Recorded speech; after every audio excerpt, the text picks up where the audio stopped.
ونستعينه ونستغفره ونشهد أن لا إله إلا الله وحده لا شريك له ونشهد أن محمدا عبده ورسوله وإذ قال يوسف لأبيه يا أبت إني رأيت 11 كوكبا والشمس والقمر رأيتهم لي ساجدين.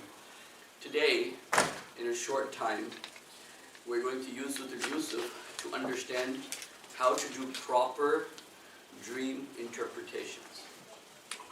Okay?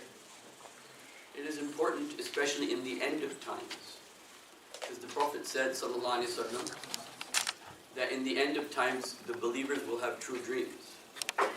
So, as we get closer to the times of Isa alayhi salatu wasalam, I'm thinking that people will have, and I already know, people are beginning to have more and more vivid dreams of the state that we're in and things that will be happening. So, and in general, in life, it's good to know some basic principles about dream interpretation. You all know the basics. I don't need to give, if you have a bad dream, you're not supposed to tell anyone. If you have a bad dream, you can give sadaqah, how do you do dream interpretation? So to do that and to understand that, we will look at the Quran itself and the dreams that are mentioned in Surah Yusuf as a basis, as a study case. So how many dreams are mentioned in Surah Yusuf? 4. 4. You all know the dreams, right? So we'll start off with the first one. And I'll give you the basic principle about them. So let's look at the first one. وَإِذْ قَالَ يُوسُفُ, and remember when Yusuf said to his father. So now Yusuf has a dream.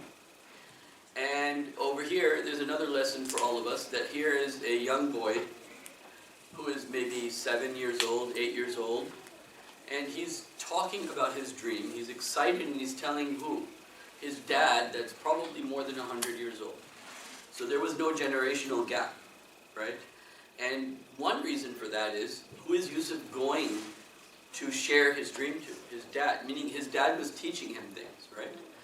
And so he says, Ya abati, oh my dad, inni ra'aytu ahada ashra kawkaban. I saw 11 planets, you can say, okay? I saw 11 planets. Ra'aytu ahada ashra kawkaban wash-shamsa wal-qamar. And I saw the shams and qamar, the moon and the sun and the moon. Ra'aytahum li sajidin. I saw them bowing down to me. Now in this, the uslub of this ayah is actually, he emphasizes it twice. Dad, I really saw it. I really saw this dream. Like, why were they bowing down to me, right? Here's a young boy, he understands that it's probably not a good dream from his perspective to see things bowing down to him. So he says, Ya abati inni ra'aytu ahada ashra kawkaban wash-shamsa wal-qamar ra'aytahum li sajidin. So he mentions it twice. Ra'aytahum, I saw it, I really saw it. Ra'aytahum li sajidin. I saw them bowing down to me. Now, what was the interpretation of this dream? That he would have his brothers and his mother and his father all doing what? Sujood to him at the end, right? And because Yaqub alayhi salatu wasalam believed, he was a prophet, right? And he heard this dream from his son, so he had an idea that maybe something will happen and Allah will bring Yusuf back because he had heard this dream from his son. Now let's look at the interpretation of the dream is, the brothers and the mother and the father are bowing down to him. Why? Because the Quran also and the Sunnah also, both. I'll give you an example from the Sunnah. Ashabi kan-najum. When you look at a dream, you look at it from the perspective of the words of the Prophet and the words of the Quran, because Quran uses a lot of metaphorical language. So Quran uses the language of the stars for human beings, because the Prophet said, for example, Ashabi kan-najum, my companions are like the stars. In the Quran itself, who is called the sun? Inna arsalnaka shahidan wa mubashiran wa nadhira wa da'iyan ila Allah wa sirajan munira. The Prophet is called a blazing sun. Right? And in the general Arab, linguistic language, the Prophet was called Ta'ala Badru Alayna. The Prophet is like the bright moon. Right? The Ta'ala Badru Alayna, that's the famous song that was read when the Prophet ﷺ went to Medina. So when you look at a dream, you have to see, for example, okay, what does the Quran say about this? For example, just as an exercise, at this level, let's say you have a dream, someone is laughing. Is laughing good in Quran or bad in Quran? It doesn't look too good, right? Yeah. And laughing, crying is good or bad? Allah mentions the believers there, they cry, right? And Allah mentions the people who reject the truth as the people who mock and make fun and la'ibun wa lahun and all this, right? So you look at the dream and you look at how does it fit into the Quranic worldview or the Quranic archetypes, the Quranic wordings or the Quranic metaphors, and then that gives you an idea if this is a good dream or a bad dream. Okay. Now, because we don't have time, how much time do we have? 5 minutes? Okay. The next dream that comes in the life of Yusuf ﷺ is what? He's in the jail. And he sees a person comes to him, says, oh, you know, I had a dream that there's a bird on top of my head, and what is it doing? Eating. Okay, so when we look at animals, we look at it again from a Quranic perspective. Which animals are halal? Which animals are haram? Clawed birds are generally what? Haram. You have a haram bird eating from your head, I don't think that's a good idea. That doesn't sound too good, right? So the interpretation Yusuf ﷺ gave was, what? That you're going to be put to death. What's the next dream in the surah? He sees the man, no, he sees khamra. He sees the man squeezing the juice. And that was, ta'wilul ahadith was as is. Meaning, what he saw in the dream was actually what was going to happen. And that happens in dreams too.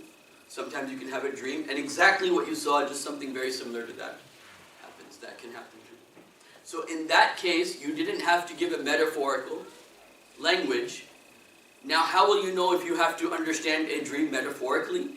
Or how do you know if you have to understand a dream like it's actually going to happen? This is a longer thing. But the only point is, sometimes you can have a dream, and it will come exactly as you dreamed.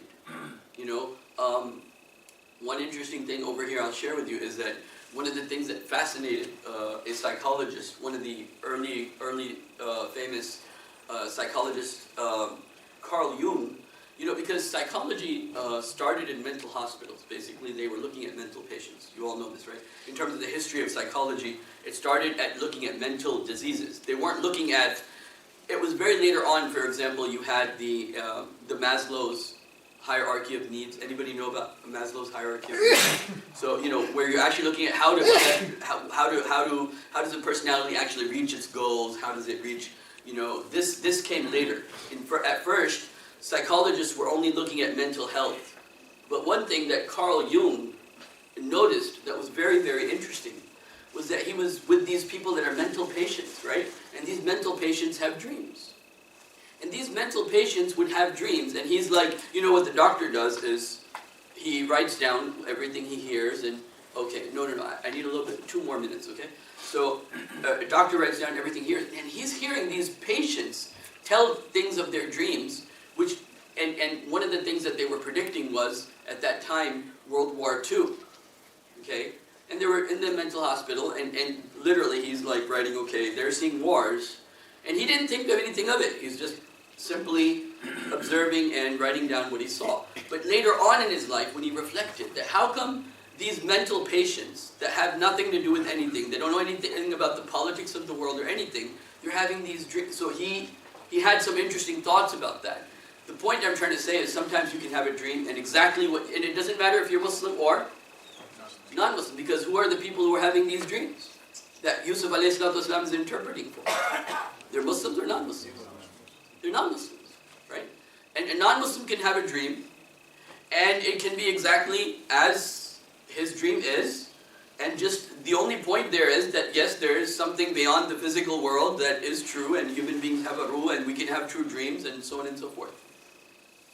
What's the next dream Yusuf ﷺ gives interpretation to? The king. Okay. When you are of a certain status, then a lot of times the dreams you have are according to your status or job or role with the people that you are a leader for. Okay? So for example, the Prophet ﷺ would have dreams about his ummah.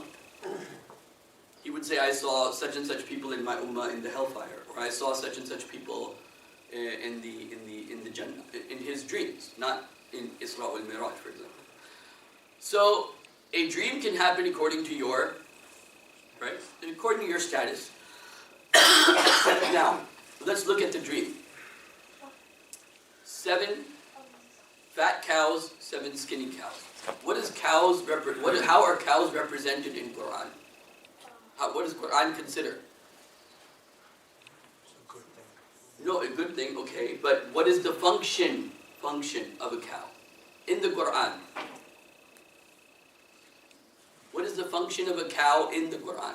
One function could be, for example, they're worshipped. We know in this case this was not one of those interpretations because we have the final result.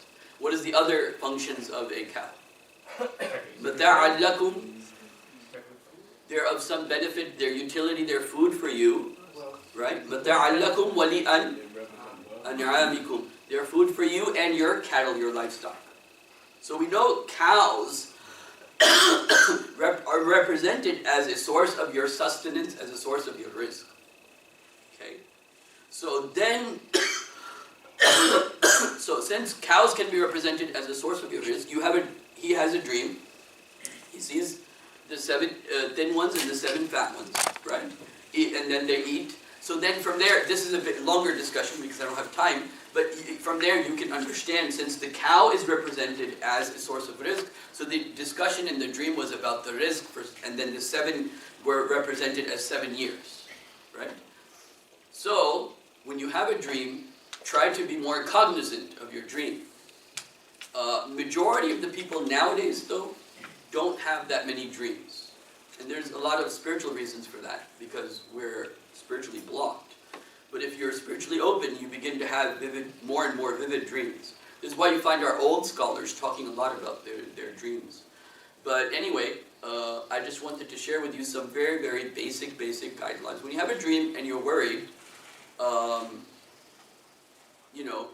then think about, okay, how does this fit in Quran? Is this a positive thing? Is this a negative thing? Even before you mention it to someone. So I have had people come to me and thinking it's a good dream, but it was actually a bad dream.